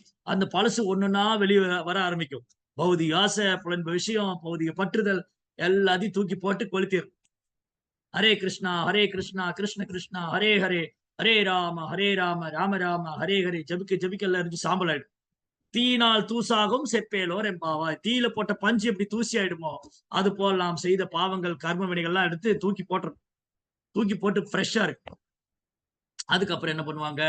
இதெல்லாம் வீடெல்லாம் கிளீன் பண்ணி அட்லீஸ்ட் வருஷத்துல ஒரு தடவையாவது, நம்ம மக்கள் எப்படின்னா சோம்பேறிங்க ஆயுத பூஜை, சரஸ்வதி பூஜை, இந்த பொங்கல் பண்டிகை, இந்த மாதிரி ஒரு ஸ்பெஷல் டே வந்து கிளீன் பண்ணுவான். மத்த நாள் அதெல்லாம் அப்படியே கிடக்கு. சோ நம்ம அப்படி இல்லை, நம்ம வந்து தினமும் சுத்தப்பட்டு. சோ தினமும் சுத்தப்படுத்தணும். இந்த பொங்கல் பண்டிகை ஸ்பெஷல் டேல எக்ஸ்ட்ரா கொஞ்சம் கேர் பண்ணி. இப்ப தினமும் எப்படி சுத்தப்படுத்துவோம்? தினமும் வீட்டை கூட்டுறது, பெருக்கிறது, துடைக்கிறதெல்லாம் பண்றோம். சோ ஸ்பெஷல் டேல என்ன பண்ணணும்? அங்க மாசத்துக்கு ஒருக்கா அங்கங்க ஒற்றை இருக்கு, இந்த ஒற்றடையெல்லாம் அடிச்சு குப்பைகள்லாம் எடுத்து கிளீன் பண்ணி சுத்தமா இருக்கும். சுத்தம் தான் கிருஷ்ணர்கிட்ட நெருக்கத்தில் நம்ம கொண்டு போகும். கிளீனினஸ். ஏன்னா கிருஷ்ணா சுத்தமானவர், கிருஷ்ணா பவித்திரமானவர். கிருஷ்ணா சுத்தமானவர், நான் சுத்தமா இருக்கணும். அகமும் புறமும் ரெண்டும் சுத்தமா இருக்கும். அகமும் சுத்தமா இருக்கணும், புறமும் சுத்தமா இருக்கும். புறம் தூய்மை நீராளமையும், அகம் தூய்மை ஹரே கிருஷ்ணா மகாமந்திரம் காலப்படும். ஹரே கிருஷ்ணா மந்திரம் சொல்லும்போது வாய்மை வந்துடும் ஆட்டோமேட்டிக்கா. ரைட். சோ அப்போ என்னாச்சு? இந்த போகி பண்டிகைக்கு பழசெல்லாம் தூக்கி, பழைய எண்ணங்கள்லாம் தூக்கி கடாசிட்டு நம்ம வந்து கிருஷ்ண பக்தியில மேலும் முன்னேற்றம் அடையணும், பகவான் நாமத்துல ருச்சி வரணும், பக்தியில முன்னேற்றம் வரணும்னு பிரார்த்தனை. அப்படி பிரார்த்தனை பண்ணும். அதுக்கப்புறம் காப்பு கட்டுவாங்க. காப்பு கட்டுறது இந்த இந்த வேப்பலை, அப்புறம் இந்த பூ, இந்த ஒயிட் கலர் பூ இருக்கும், அதெல்லாம் சேர்த்து கட்டி வீட்டு முன்னாடி கட்டி வைப்பாங்க. அது ஒரு மெடிசின். ஆக்சுவலி அது ஒரு மெடிசின். நீம் வேப்பலை வந்து எப்பவுமே ஒரு மெடிசின், அதுல ஒரு மருத்துவ குணம் இருக்கு. பாருங்க நம்ம முன்னோர்கள் வந்து எது செஞ்சாலும் அதுக்கு பின்னாடி ஒரு காரணம் இருக்கு. அந்த வேப்பிலையை வீட்டுக்கு முன்னாடி கட்டி வைக்கும்போது துஷ்ட சக்திகள், கெட்ட சிந்தனைகள், கெட்ட எண்ணங்கள்லாம் வராது. அதுக்கு அது ஒரு மெடிசின், அதுக்கு மருத்துவ குணம் இருக்கு. சோ இப்படி அந்த காப்பு கட்டி வச்சுட்டு அவங்க பண்டிகையை கொண்டாடுவாங்க. சோ ஃபர்ஸ்ட் போகி தேவையில்லாதெல்லாம் கிளீன் பண்ணிட்டு 2வது காப்பு கட்டுனேன். காப்பு கட்டுறது என்னது? காப்பு கட்டுறதுன்னா விரதம் எடுத்துக்கிறது, உறுதி எடுத்துக்கிறது. நாங்க வந்து இந்த பொங்கல் பண்டிகை முடியற வரைக்கும் எங்கேயும் போமாட்டோம். இங்க இருந்து இந்த பண்டிகையை சிறப்பா பண்ணுவோம். இந்த வழிபாடு நாங்க செய்ய போறோம். சோ ஒரு ஒரு பண்டிகை செய்யறதுக்கு முன்னாடி புனிதப்படுத்தக்கூடிய சடங்கு. கிளீன் எல்லாம் பண்றது. கிளீன் பண்ணி புனிதப்படுத்திக்கிட்டு அப்புறம் காப்பு கட்டுறது. காப்பு கட்டிட்டாங்கன்னா அவங்க அந்த வீட்டை விட்டு வெளியே போவாங்க. தட் மீன்ஸ் என்னது? அந்த பண்டிகை முடியற வரைக்கும் வீட்டுல தான் இருப்பாங்க. அப்படின்னு என்ன அர்த்தம்? அந்த பண்டிகை முடியும் வரை வீட்டுல இருந்து இறைவனை வழிபட வேண்டும். டிவி பார்த்துட்டு இருக்க கூடாது. இறைவனை வழிபடும். அதான் ப்ராசஸ் ஆக்சுவலி. சரி இப்படி வந்து இந்த காப்பு கட்டுறது. காப்பு கட்டுறதுன்னா ஒரு ஒரு விரதம் எடுத்துக்கிறது. இந்த பண்டிகை நல்லபடியா நடக்கணும். நாங்க நல்லபடியா செஞ்சு முடிக்கணும். எந்த தடங்களும் வரக்கூடாது. எந்த ஒரு துன்பம் வரக்கூடாது. எந்த ஒரு தொந்தரவும் இருக்கக்கூடாதுன்னு சொல்லி பிரார்த்தனை பண்ணி காப்பு கட்டு. அந்த மாதிரிதான் நம்ம வந்து பக்தியில உறுதி எடுத்துக்கணும். நான் வந்து கிருஷ்ண பக்தியை பயிற்சி பண்ணும்போது எனக்கு எந்த தொந்தரவு வரக்கூடாது. எனக்கு எந்த துன்பம் ஏற்படக்கூடாது. நான் வந்து கிருஷ்ண பக்தியில மேலும் முன்னேற்றணும். அதுக்குள்ள தடங்கல்கள் எல்லாம் விலகணும். அப்படின்னு பகவான்கிட்ட பிரார்த்தனை பண்ணணும். ஹரிநாமத்தை சொல்லும்போது பிரார்த்தனை பண்ணிக்கணும். தடங்கள் எதுவும் இல்லாம நான் மேலும் கிருஷ்ண பக்தியில முன்னேற்றம் அடையணும். சரி அடுத்தது 2ஆம் நாள் வந்து ஃபர்ஸ்ட் நாள் போகி பண்டிகை, காப்பு கட்டும் திருவிழா. 2வது நாள் வந்து பொங்கல் பண்டிகை, சூரிய பொங்கல். அதிகாலையில் எந்திரிக்கணும். அதிகாலை எந்திரிச்சுன்னு டிவி போட்டோன்னே, மிதுனராசி நேயர்களே உங்களுக்கு இன்னைக்கு ரொம்ப அமோகமா இருக்க போகுது அப்படின்னு ஆரம்பிச்சிருவாங்க. அதெல்லாம் நமக்கு வேண்டாம். அதெல்லாம் நமக்கு வேண்டாம். சோ நாம என்ன பண்ணலாம்? அதிகாலை எந்திரிச்சு மங்களாரத்தி பண்ணிட்டு பொங்கல் வச்சு புது பானை. இப்ப இந்த விவசாயி என்ன பண்ணாங்க? நெல் அறுத்தாங்களா? தை மாசம் அறுவடை பண்ணாங்களா? அந்த புது அரிசி, புதிய பானை எடுத்து, புது அரிசி வைத்து, விறகு அடுப்பு கொண்டு சூரியனுக்கு பொங்கல் செஞ்சு நிவேதனம் பண்ணாங்க. இன்னைக்கு நம்ம ஊர்ல அபார்ட்மெண்ட்ல குக்கர் பொங்கல் ஆயிடுச்சு. நம்ம ஊர்ல எல்லாம் மக்களும் விவசாயத்தை விட்டாங்க இன்னைக்கு. விவசாயம் விட்டுட்டு குக்கர்ல 2, 3 விசில் வந்து பொங்கல் ரெடி ஆயிடுச்சா பாருங்க. ஆஃபர் பண்ணிருக்குன்னு. ஆஃபர் பண்ணி அவங்களுக்கு அவங்களே ஆஃபர் பண்ணிக்குவாங்க அவ்வளவுதான். குக்கர் பொங்கல் ஆயிப்போச்சு. சோ பொங்கல் வந்து இன்னைக்கு ஒரு ட்ரெடிஷன். இந்த ட்ரெடிஷன் என்னன்னா நேச்சர், இயற்கையை பாதுகாக்கணும், இயற்கையை பராமரிக்கணும், இயற்கையை நேசிக்கணும், இயற்கையை வழிபடணும். இயற்கை இறைவனுடைய பரிசு. இயற்கை அன்னை, பூமி தாய், சூரிய நாராயணன், சூரியன் கிருஷ்ணாவுடைய பிரதிநிதி, சூரிய நாராயணா. சோ இயற்கை, பூமி தாய், கிருஷ்ணாவுடைய தூய பக்தை உமாதேவி. சோ ஒரு காலத்துல யார் கோடீஸ்வரன்? கௌவேர தனவான் தானியேன தனவான். யார்கிட்ட நிறைய பசு இருக்கோ, யார்கிட்ட நிறைய நிலம் இருக்கோ அவன் தான் பெரிய ஜமீன்தார், பண்ணையார், மிட்டா மிராசு. இன்னைக்கு யார் வீட்டுல ஆடிக்கார் நிக்குது? யார் வீட்டுல அமாவாசைக்கார் நிக்குது? யார் பெரிய பங்களா கட்டி இருக்கிறாங்க?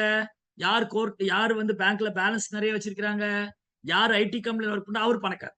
நோ, அவர் செல்வந்தன் கிடையாது. ஒரு நாள் ஐடி கம்பெனி மூடிட்டா போச்சு, அவ்வளவுதான். முடிஞ்சு போச்சு. சோ உண்மையான செல்வந்தன் யாரு? கோவேர தனவான் தானியேன தனவான். அப்போ பொங்கல் பண்டிகை தானியங்கள் சிறப்பாக கிடைத்ததற்காக இயற்கை அன்னையை வழிபடும். ஓ இயற்கை அன்னை, ஓ பூமி தாய், ஓ சூரிய தேவனே, நீங்க வந்து எனக்கு இதெல்லாம் கொடுத்திருக்கீங்க. நாங்க உயிர் வாழ்றதுக்கு எங்களுக்கு தானியம் ஆதாரம். நெற்பயிர்கள், கம்பு, ராகி, கேழ்வரகு, தினை, இந்த மாதிரி நவதானியங்கள் இதெல்லாம் கொடுத்திருக்கீங்க. ஓ நதிகளே, மகர சங்கராந்தி அன்னைக்கு கங்கா சாகரம் மேல நடக்கும். சோ கங்காதேவி வழிபடுறது, புனித நதிகளை வழிபடுவது. ஓ நதிகளே, கங்கையே, காவேரியே, நீங்க தான் எங்களுக்கு வாழ்வாதாரம். அப்போ நிலம் வாழ்வாதாரம், நீர் வாழ்வாதாரம், பசு வாழ்வாதாரம். இத தொலைச்சுக்கிட்டு இன்னைக்கு வாழ்வாதாரத்தை தேடிட்டு இருக்கிறோம். நம்ம வாழ்வாதாரத்தை தேடுறோம். நிலத்தை அடமானம் வச்சாச்சு, நீரை மாசுபடுத்தியாச்சு, பசுவை கொன்னாச்சு. இப்ப எப்படி நிம்மதியா வாழ முடியும்? இந்த மனித சமுதாயம் நிம்மதியா வாழ முடியாது. அதனாலதான் இன்னைக்கு சண்டை, சச்சரவு, நிம்மதி இல்ல, உள்நாட்டு பூசல், வெளிநாட்டு பூசல், தொற்று வியாதி, இயற்கை பேரழிவு எல்லாம் ஏற்படும். என்னைக்கு மனிதன் வந்து தன் சுயநலத்தினால இயற்கைக்கு எதிராக செயல்படுறானோ, அப்ப இயற்கைனால தண்டிக்கப்படுறான். நம்ம முன்னோர்கள் என்ன பண்ணாங்க? இயற்கையை வழிபட்டாங்க, இயற்கையை பாதுகாத்தாங்க, இயற்கையை வந்து வணங்குனாங்க, இயற்கையை மதிச்சாங்க. ஆ சூரியனை மதித்து கொண்டாடுனாங்க. இன்னைக்கு சூரியனை யாரும் மதிக்கிறது இல்ல. சூரியன் பார்க்கிறாரு, ஓஹோ!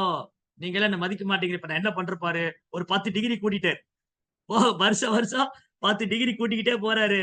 எரிஞ்சு சாம்பல் ஆயிட்டு இருக்கு. சூரியனோட உஷ்ணம் தாங்க முடியாம எரிஞ்சு சாம்பல் ஆயிட்டு. ஆனா ஒரு காலத்துல சூரியனை வணங்குனேன். ஏன்னா அவங்களுக்கு தெரிஞ்ச வழிபாடு அதுதான். அவங்களுக்கு வந்து கிருஷ்ணா முழுமுதற் கடவுளா வழிபடணும்னு தெரியல. அதனால விவசாயிகள் என்ன பண்ண அவங்களுக்கு தெரிஞ்ச மாதிரி வழிபாடு செஞ்சாங்க. சூரியனை தெய்வமா வழிபட்டாங்க. யஜந்தி அவிதி பூர்வகம் ஏ அந்நிய தேவதா பக்தியா யஜந்தே சர்தயான்விதா தேபி மாமேவ கவுந்தேயா யஜந்தி அவிதி பூர்வகம். அப்போ சூரியனை வழிபட்டாலும் கூட மறைமுகமா கிருஷ்ணரை வழிபட்டதுதான். சூரிய நாராயணனை வழிபட்டதா தான் எடுத்துக்கிறேன் பகவான். அப்போ பொங்கல் பண்டிகை அன்னைக்கு அதிகாலையில் எழுந்திருச்சு புதிய அரிசி நெல்ல அந்த கலப்படமே இல்லாத இந்த விஷம் மருந்து அடிக்காத, நீங்க பக்கத்து நம்ம கோயிலுக்கு பின்னாடி ஒரு வயல் இருக்கு. ஒரு விதை போட்டா 7 தடவை ரசாயன கலவை அடிச்சு விடுறாங்க. சீக்கிரம் வளரணும்.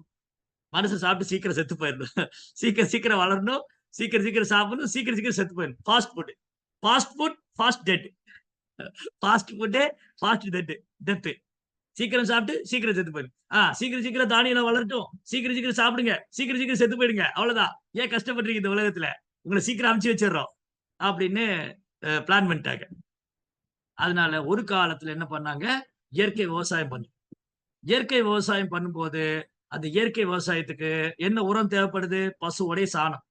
அப்ப பசு என்ன பண்ணுது? பால் கொடுக்குது, சாணம் கொடுக்குது, கோமியம் பஞ்சகவ்யம், பசுகிட்ட இருந்து பஞ்சகவ்யம் எடுத்துக்கிட்டாங்க, சாணம் எடுத்துக்கிட்டாங்க, பால் எடுத்துக்கிட்டாங்க, பால் இருந்து தயிர், தயிர்ல இருந்து வெண்ணெய், வெண்ணெய் இருந்து நெய். அப்ப பசு வந்து கோமாதா.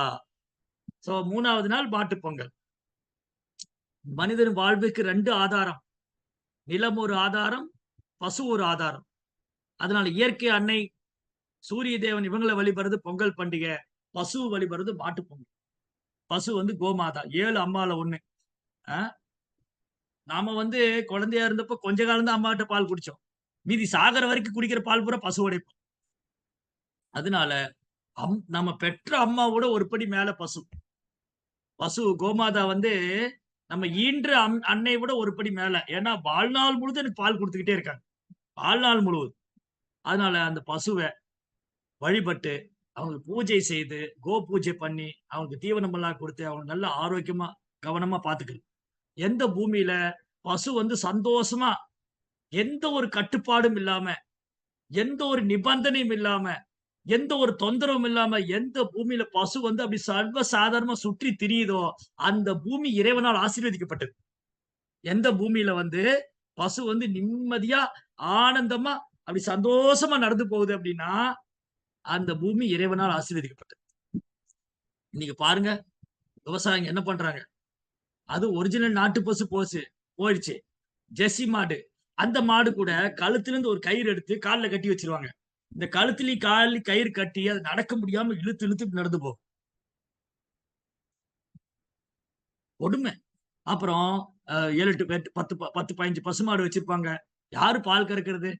இவ்வளவு பசுமாட்டுக்கு மிஷினை மாட்டி விட்டுரும். மிஷினுக்கு உணர்வு இருக்கா என்ன?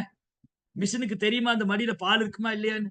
இப்போ மனுஷன் நம்ம போய் பால் கறந்த தெரியும். மடியில பால் இருக்கு இல்ல, போதும் கறந்த வரைக்கும் போதும். மிஷினை மாட்டி விட்டா அது இழுன்னு இழுக்கும். அப்ப எவ்வளவு வேதனை இருக்கு. இந்த மாதிரி பசுவோடைய மடியில மிஷினை மாட்டி விடுறது, அது கழுத்துக்கு காலுக்கு தலைக்கு காலுக்கு கயிறை கட்டி விட்டு அதை வந்து நொண்டி நொண்டி நடக்க வைக்கிறது, அது வந்து பால் கொடுக்கலன்னு அது வந்து வெட்டுக்கு அனுப்புறது. இந்த மாதிரி மனிதன் தன் சுயநலமும் பேராசையும் அதிகரிக்கும் போது, அவன் வந்து பசுவோடைய வதை செய்யும் போது, அந்த பசுவோடைய ரத்தம் இந்த பூமியில சிந்தும் போது, இந்த பூமி வந்து ரொம்ப ரொம்ப கீழ்நிலையான மனிதருக்கு என்ன கொடுக்கும்? ஒண்ணுமே தர. எல்லாத்தையும் ஸ்டாப் பண்ணும்.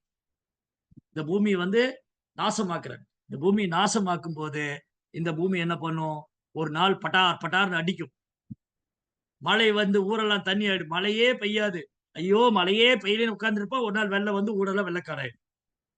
தேவையில்லாத மழை. மழை பெய்ய வேண்டிய நேரத்துல பெய்யாது. தேவையில்லாத நேரத்துல பெய்யுது. அப்புறம் பயங்கர வெயில், வெளியில போக முடியல. தண்ணி பஞ்சம் வந்துருச்சு. வெயில் காலத்துல தண்ணி பஞ்சம், மழை காலத்துல மழை இல்ல. மழை பெய்ய வேண்டிய நேரத்துல ஊரெல்லாம் தண்ணி, தொற்று வியாதி. ஏன்? ஏன் இதெல்லாம்? ஃபுல்லா இந்த பசுவதை. பசுவதை பண்றது, பூமியை நாசமாக்குறது, இயற்கையை அவமதிக்கிறது, ஏரி குளங்களை வந்து மூடுறது. இந்த மாரி மனிதன் சுயநலத்தினால் எல்லா மிருகங்களும் இயற்கையோடு சேர்ந்து வாழுது. எல்லா மிருகங்களும், எல்லா ஜீவராசிகளும் இயற்கையோடு சேர்ந்து வாழுது. மனிதன் மட்டும்தான் இயற்கையை துஷ்பிரயோகம் பண்றான். அவனுக்கு 6வது அறிவு பகவான் குடுத்திருக்காருல்ல, அதனாலதான். அவனுக்கு 6வது அறிவு பகவான் குடுத்துட்டாரு. அவன் தன்னை புத்திசாலி நினைச்சுக்கிட்டு இயற்கையை துன்புறுத்தும் போது, அந்த இயற்கையினால மேலும் மேலும் தண்டிக்கப்படுறான். சோ இந்த மாதிரி மாட்டுப் பொங்கல் அன்னைக்கு மாடுகள்லாம் வந்து பசு மாடெல்லாம் கோமாதாவை குளிக்க வச்சு, அவனுக்கு வந்து பெயிண்டிங் எல்லாம் அடிச்சு, அதுக்கு வந்து கலர் எல்லாம் போட்டு, அதை டெக்கரேஷன் எல்லாம் பண்ணி, மாலையெல்லாம் போட்டு, அதுக்கு பூஜை எல்லாம் பண்ணி, நிறைய பிரசாதம் எல்லாம் குடுத்து, அது வந்து ரொம்ப சந்தோஷமா அப்படி அந்த நிலத்துல சுத்தி வரும்போது, அந்த விவசாயி ஆனந்தம் அடையல. அப்புறம் 4வது நாள் வந்து காணும் பொங்கல். இந்த காணும் பொங்கல் என்னது? அன்பு பரிமாற்றம் செய்து கொள்வது. இப்போ நம்ம வீட்ல பலகாரம் பண்ணியிருப்போம். அத எடுத்துட்டு போய் மாமா வீட்ல, மச்சான் வீட்ல, நண்பர்கள் வீட்ல போய் இந்த பாருங்க, இந்த பொங்கல் பலகாரம். அப்படியா கொண்டாங்க. இத நாங்க வீட்ல பண்ணியிருக்கிறோம். எக்ஸ்சேஞ்ச். அ ததாதி பிரதிகிருஹ்யாதி. ரூப கோஸ்வாமி சொல்றாரு இல்லையா? ததாதி பிரதிகிருஹ்யாதி குக்யமாக்யாதி பிரிச்சதி. புஞ்சதே போஜதே சைவ சாத்விதம் பிரீதி லட்சணம். அன்பு பரிமாற்றம். இன்னைக்கு என்ன பண்றாங்க? இன்னைக்கு பெரும்பாலான மக்கள் வந்து ரூமுக்குள்ள போயிட்டு மொபைல் போன் விட்டு வெளியே வர மாட்டேங்குது. இன்னைக்கு எல்லா உறவும் மொபைல்ல தான். இங்க உட்கார்ந்துட்டு அமெரிக்காவுக்கு ஒரு ஃப்ரெண்டுக்கு ஹாய் சொல்லிட்டு இருக்கான். இல்ல பக்கத்து வீட்ல இருக்கிற மாமாவுக்கு ஹலோ சாப்பிட்டீங்களான்னு மெசேஜ் அனுப்புறான். பக்கத்துல நேர்ல போய் ஹரே கிருஷ்ணா சொல்ல மாட்டான். ஹரே கிருஷ்ணா, ரூமுக்குள்ள உட்காந்துட்டு சாப்பிட்டீங்களா? தூங்குனீங்களா? என்ன பண்றீங்க? எந்திரத்தோட வாழ்ந்து வாழ்ந்து மனுஷன் மெஷினாவே ஆயிட்டான். அன்னைக்கு நான் கூட வேடிக்கையா சொல்லிட்டு இருந்தேன். என்ன சொல்லிட்டு இருந்தேன்? ஒரு காலத்துல விஞ்ஞானி வந்து ரோபோ எல்லாம் கண்டுபிடிச்சாங்க. இன்னைக்கு ரோபோக்கு அவசியமே கிடையாது. மனுஷனே ரோபோ ஆயிட்டான். மனுஷனே ரோபோ ஆயிட்டான். அதனால விஞ்ஞானிகளுக்கு ரோபோ கண்டுபிடிக்கிற 2 வேலையெல்லாம் மிச்சம். ஏன் காசு செலவு பண்ணணும்? இன்னைக்கு மனுஷனே ரோபோ மாதிரி தான் இருக்கிறான். சாவி குடுத்த மாரி. காலையில எந்திரிக்கிறான், ஸ்கூலுக்கு போறான், வர்றான். காலையில எந்திரிக்கிறான், வேலைக்கு போறான், வர்றான். இதுதான் நடக்குது. ரோபோ மாரி சாவி குடுத்த பொம்மை மாரி ஆயிட்டான். ஆன்மீகம் எப்ப வந்து நம்ம ஆன்மீக விஷயத்த மறக்கிறோமோ, அப்ப எந்திரம் மாரி. யந்திர ரூடானி மாயையா. எஸ். ஈஸ்வர சர்வபூதானாம் ஹிருதேஷ அர்ஜுன திஷ்டதி பிராமயன் சர்வபூதானி யந்திர ரூடானி மாயையா. இந்த உடம்பு ஒரு மெஷின் தான். ஆனா இது உடல்ல இருக்கிற ஆத்மாவை நம்ம உணரலைன்னா, இந்த உடம்பு ஒரு மெஷின் மாதிரிதான். நம்ம சாவி கொடுத்த பொம்மை மாதிரிதான் போயிட்டு வந்துட்டு இருக்கும். என்னைக்கு நான் இந்த உடம்புல ஆத்மான்னு உணர்றோமோ, அன்னைக்குதான் நான் மனித வாழ்க்கையை தொடங்குறேன். அப்படி இந்த மனித வாழ்க்கையை தொடங்கும் போது என்னை போல நான் எல்லாரையும் நேசிக்க ஆரம்பிக்கிறேன். ஓ, எனக்கு உரிமை இருக்கு. அதே மாதிரி மாட்டுக்கு உரிமை இருக்கு. மாடு என்னுடைய உணவுல வந்து தலையிடல. நான் ஏன் மாட்டோட உணவுல தலையிடணும்? எந்த ஜீவராசி என்ன வந்து துன்புறுத்தல, நான் ஏன் அவங்கள போய் துன்புறுத்தணும்? சோ எனக்கு இறைவன் வந்து தானியங்கள், காய்கறிகள், பால், பழம் போதுமான அளவு குடுத்திருக்காரு. நான் ஏன் ஒரு மிருகத்தை கொல்லணும்? நான் ஏன் ஒரு மிருகத்தை கொன்று வாழணும்? அவசியம் இல்லையே. ஆனா இன்னைக்கு மனிதன் வந்து நாக்கினுடைய சுவையை கட்டுப்படுத்த முடியாம புலன்பத்துக்காக இது எக்ஸ்ட்ரா ஒரு நாள் சேர்த்துட்டான். கறி நாள்னு சேர்த்துட்டான். பொங்கல் பண்டிகையோட ஒரு நாள் இந்த காணும் பொங்கலை கறி நாள் ஆக்கிட்டான். என்ன ஒரு சுயநலம். மக்கள் வந்து எப்படி கீழே போயிட்டாங்க. அப்ப இதெல்லாம் வந்து எவ்வளவு முக்கியமான பண்டிகை. காணும் பொங்கல் ஒருத்தர் அன்பு பண்ணிக்கணும். நல்லா இருக்கீங்களா? நல்ல பக்தி எல்லாம் நல்லா பண்ணீங்களா? இதோட அறுவடை எல்லாம் பரவாயில்லையா? விவசாயம் எப்படி இருந்தது? பசுக்கெல்லாம் நல்லா இருக்கா? சந்தோஷமா இருக்கீங்களா? அப்படின்னு ஒருத்தர் நலம் விசாரிச்சுக்குவாங்க. சொந்தக்காரங்க வீட்டுக்கு போவாங்க. இவங்ககிட்ட இருக்கிற பிரசாதத்தை கொண்டு போய் கொடுப்பாங்க. அவங்களுக்கு ஒரு பிரசாதம் வாங்கிக்குவாங்க. இன்னைக்கு எங்க போறது? டிவி முன்னாடி உட்காந்துட்டா பொங்கல் பண்டிகைக்கு டிவி பாக்குறது வேற வேலையே இல்லையே. வேற எங்க போறது? யாரதான் பாக்குறது? யார போய் பார்த்து என்ன பண்றது? நான் சினிமாவுக்கு போயிருமா அதுக்குள்ள டிவில போட்டு ஓடி போச்சுன்னு எங்க போறது? சோ இப்படி மக்கள் வந்து ரொம்ப தூரம் விலகிட்டாங்க. எப்ப வந்து பண்டிகை புலன்பமா மாறுதோ, அப்ப அதோட தாத்பரியம் போயிரும். எப்ப அது தாத்பரியம் போகுது? எப்ப பண்டிகை வந்து கிருஷ்ண உணர்வோட, பக்தியோட நம்ம கொண்டாடலையோ, அப்ப வந்து அது ஒரு சடங்காவோ, புலன்பமா போய் காலப்போக்குல அது அப்படியே போயிடும். இனி 2 தலைமுறை வந்து கேட்பாங்க, இதெல்லாம் என்ன பூலிஷ் ட்ரெஸ் பொங்கல் இங்கெல்லாம்? என்ன இது? எவ்வளோ வந்து ஃபாஸ்ட் ஃபுட் எல்லாம் வந்துருச்சு. எவ்வளோ டெக்னாலஜி டெவலப்மெண்ட் ஆயிடுச்சு. பிஸா, பர்கர்ங்கிற இன்னைக்கு போய் சட்டி பானையில பொங்கல் வச்சுட்டு இருக்கீங்க. இனி நெக்ஸ்ட் ஜெனரேஷன் அப்படிதான் கேட்பாங்க. பிஸா ஆர்டர் பண்ணிட்டீங்களா, பர்கர் ஆர்டர் பண்ண, what is mummy Pongal, I don't like this Pongal and all, I want order to pizza burger, oh mummy daddy. இதுதான் இன்னைக்கு கலாச்சாரம். சோ இது வந்து நம்ம ரொம்ப தூரம் விலகிட்டோம். நம்ம வந்து இத வந்து கரெக்டா ஃபாலோ பண்ணலைன்னா, இந்த பண்டிகையுடைய தாத்பரியத்த நம்ம குழந்தைகளுக்கு சொல்லிக் குடுக்கலைன்னா, ஒரு 2, 3 தலைமுறை போனா, இது வந்து இப்பவே நவ் டுடே இட்செல்ஃப் ஸ்டார்டட். இப்பவே தொடங்கியாச்சு. பொங்கல் பண்டிகை புலம்பத்துக்கான பண்டிகை. ரீசென்ட்டா நேத்து நேத்துன்னு நெனைக்கிறேன். 2, 3 காலேஜ்ல பசங்க சண்டை போட்டு பாட்டில் எடுத்து குத்திட்டான். பொங்கல் பண்டிகை கொண்டாடுறதுக்கு எங்கள கூப்பிடாம உட்டாங்க. நாங்க லேட்டா வந்துட்டோம்ன்னு வெளிய நிக்க வச்சுட்டாங்க. ஏதோ சென்னையில காலேஜ்ல. இந்த பச்சையப்பா காலேஜோ, வெள்ளையப்பா காலேஜோ கண்ட்ராவியான காலேஜ். அந்த கண்ட்ராவியான காலேஜ்ல ஏதோ பொங்கல் பண்டிகை. எதுக்கு கொண்டாடுனே தெரியாது. இவங்க யாருக்குமே வந்து இன்னைக்குள்ள மக்கள் யாருக்குமே பொங்கல் பண்டிகைன்னா என்னன்னே தெரியாது. என்ன பண்ணுவாங்க? காலேஜ்ல சினிமா பாட்டுக்கு டான்ஸ் ஆடுவாங்க. அதுல என்ன கூப்பிடாம உட்டாங்க, லேட் ஆயிடுச்சு நான் உள்ள விட மாட்டேன்னாங்க. சண்டை போட்டு கத்தி எடுத்து பாட்டில உடைச்சு குத்திட்டான். முட்டா பயலு. இன்னைக்கு சமுதாயம் இந்த சமுதாயம் இப்படிதான் இருக்கு. அதனால இந்த முட்டாள்களுக்கு இதை நம்ம தெரிவிக்கவில்லை என்றால் ரொம்ப ஆபத்தா போயிடும். அப்புறம் எல்லாமே என்ன ஆயிரும்? சடங்கு ஆயிரும். அப்புறம் இந்த சனாதன தர்மத்தில் உள்ள பண்டிகை எல்லாமே ஒரு சடங்கு தான். அது சடங்கா மாறி ஒரு பண்டிகையுடைய தாத்பரியம் போய் அது சடங்காக மாறி பின்பு புலன்பத்துக்கான இடமாயிரும். அப்புறம் ஒரு காலத்துல இதெல்லாம் அவசியமே இல்ல. இதெல்லாம் தேவையில்ல. தீபாவளி பண்டிகை கூடாது. பட்டாசு வெடிக்காதீங்க. தீபாவளி கொண்டாடாதீங்க. பொங்கல் கொண்டாடாதீங்க.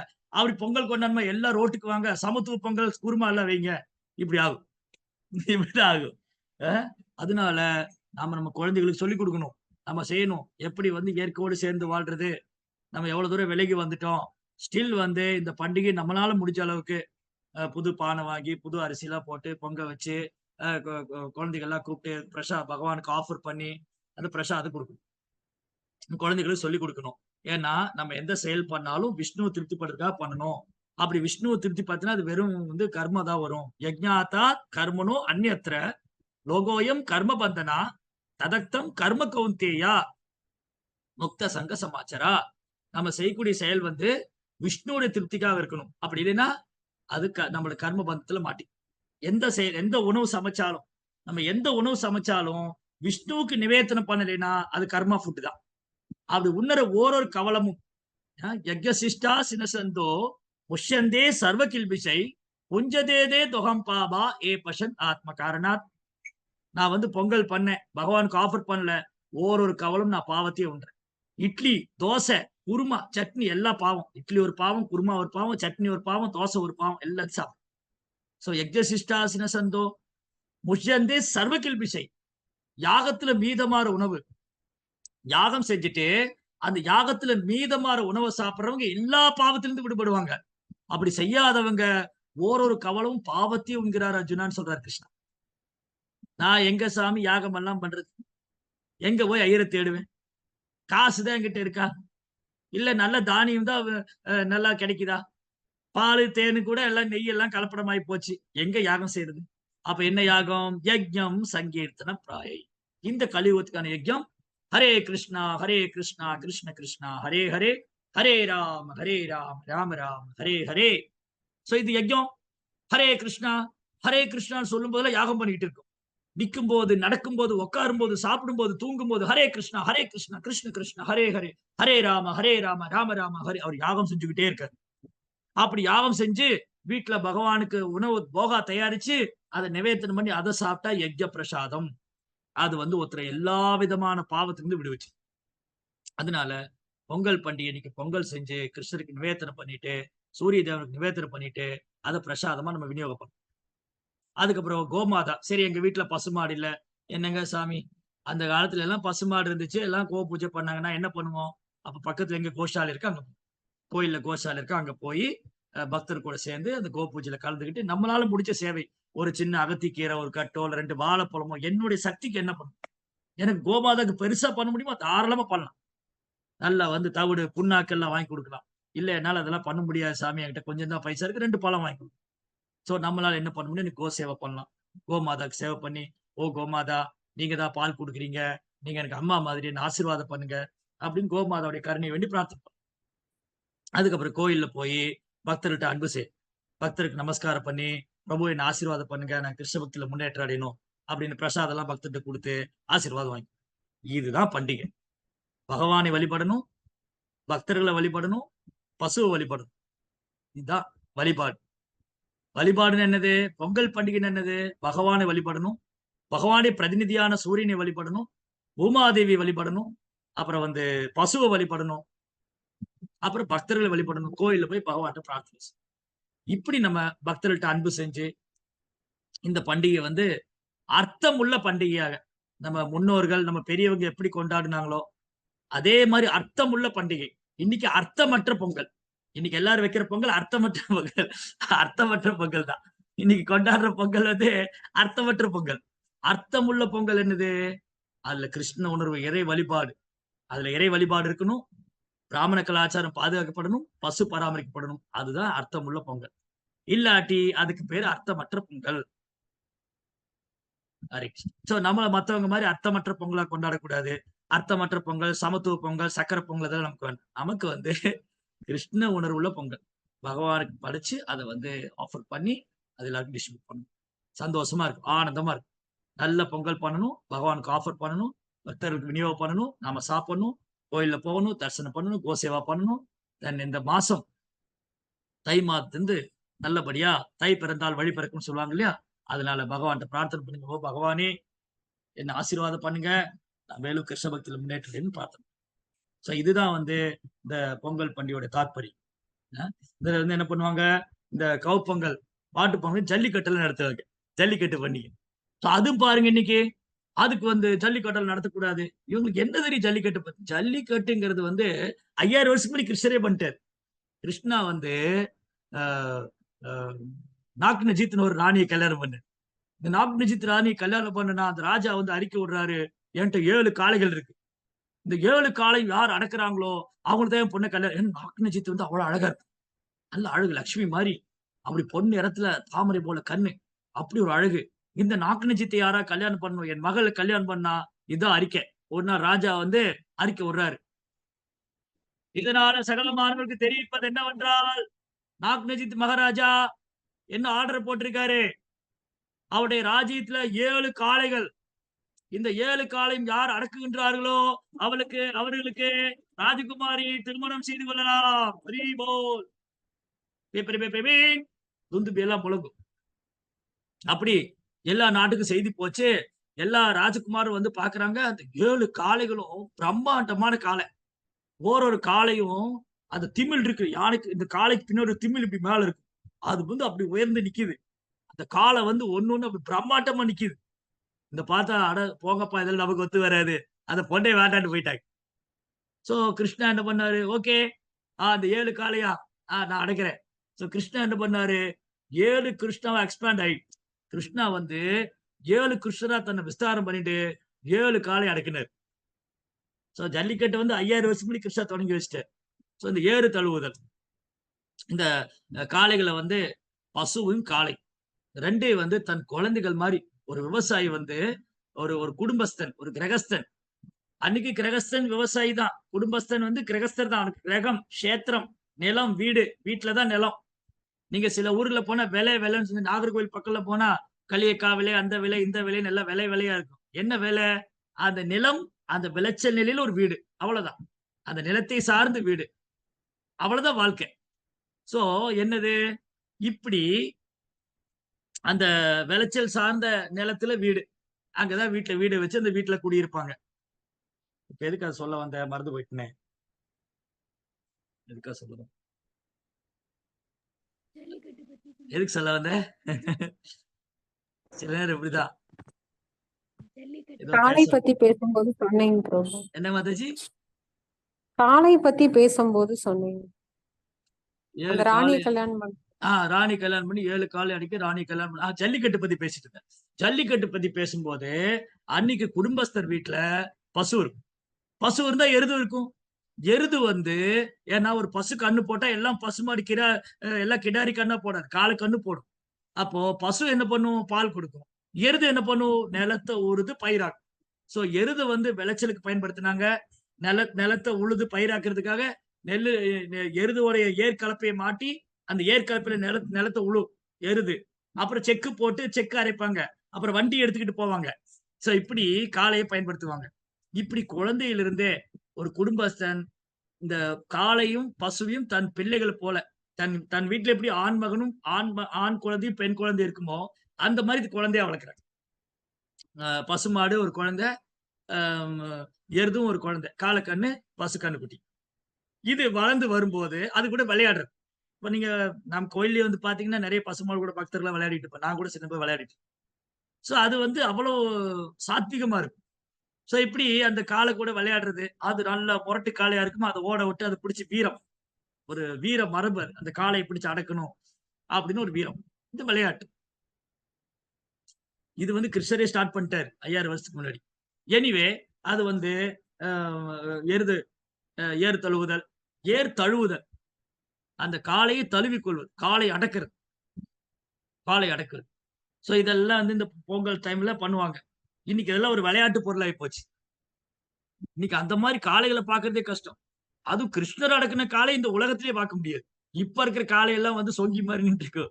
கிருஷ்ணா அடக்குன காளை பிரம்மாண்டமான காளை, அதான் முரட்டு காளை. அதே மாதிரி நாட்டு மாட்டு காளை பாத்தீங்கன்னு வச்சுக்கோங்களேன், அது பயங்கரமா இருக்கும். அதை பார்த்தாலே பயமா இருக்கும், கிட்ட போகவே பயமா இருக்கும். சோ இந்த மாதிரி இது ஒரு நம்முடைய கல்ச்சர் எருது. அதாவது இந்த 2 விஷயம், தானியங்கள் உற்பத்தி பண்றது, பசு பராமரிக்கிறது. இது 2 தான் சிம்பாலிக்கா. இந்த 2 சிம்பிள், தானிய பராமரிப்பு, தானியம் உற்பத்தி பண்றது, பசு பராமரிப்பு.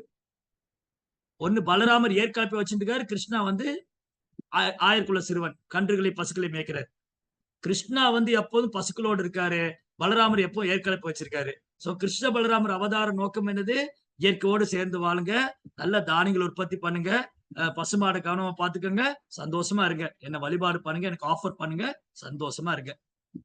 இதுதான். சோ இதுதான். சோ கிருஷ்ணாவுடைய உலகம் கோலோகம், கிருஷ்ணாவுடைய பேர் கோவிந்தன், கிருஷ்ணாவுடைய உலகம் கோகுலம், கோலோகம், கோவிந்தன், கோபர்கள், கோபிகள், கோவர்தனம் எல்லாம் பசுவோட தான் சம்பந்தப்பட்டது. அதனால பசு வந்து கிருஷ்ணருக்கு ரொம்ப பிரியமானது. அதனால இந்த மாட்டு பொங்கல் அன்னைக்கு நம்ம வீட்டுல மாடு இல்ல, இன்னைக்கு யார் வீட்டுல மாடு, எல்லாம் அபார்ட்மெண்ட்ல மேலே இல்ல கீழே இல்ல, நடுவு வீட்டுல உட்காந்துருக்கேன். அவளும் மழை வந்தாலும் மாடி மேல உட்காந்துருக்கேன். அதனால எங்கேயாவது கோசாலையில போய் பசுக்கு சேவை பண்ணிக்க வேண்டியதுதான். இந்த மாதிரி நம்மளால முடிஞ்ச அளவுக்கு இந்த கலாச்சாரத்தை விட்டு கொடுக்காம, நம்முடைய மரபு, நம்முடைய வேத பண்பாடு, நம்முடைய தமிழ் கலாச்சாரம், அது நல்லபடியா செஞ்சு பகவானை வழிபட்டு இந்த பண்டிகையுடைய தாற்பயம் அழியக்கூடாது. காலப்போக்கில் இது வந்து இப்பவே அதுதான் நடந்துட்டு இருக்கேன். இப்ப என்ன பண்றாங்க, பொங்கல்னா புலன்பம் தான். அந்த மாதிரி புலன்பம் சார்ந்து இருக்காம, இது வந்து இறை வழிபாடு உள்ள பழைய மாதிரி எப்படி நம்ம முன்னோர்கள் கொண்டாடினாங்களோ அந்த மாதிரி இறை வழிபாடுள்ள, இறை சிந்தனை உள்ள ஒரு பண்டிகையா மாற்ற வேண்டியது ஒரு பக்தருடைய கடமை. அனைத்து பக்தர்களுக்கும் பொங்கல் திருவிழா நல்வாழ்த்துக்கள். ஹரே கிருஷ்ணா. ஜெய் ஸ்ரீல பிரபுபாத். சோ அதனால இந்த பண்டிகை திருவிழாக்கள் கூட இறைவனுடைய கருணை தான். அந்த பண்டிகை மூலமா பகவானை வழிபட்டு அவங்க கருணையை வேண்டி பிரார்த்தனை செஞ்சு, பசு வழிபட்டு பக்தர்களை வழிபடுறது, இது எல்லாமே இங்க பகவானுடைய கருணை தான். ஹரே கிருஷ்ணா. சோ உங்களுக்கு ஏதாவது கேள்விகள், சந்தேகம் இருந்தா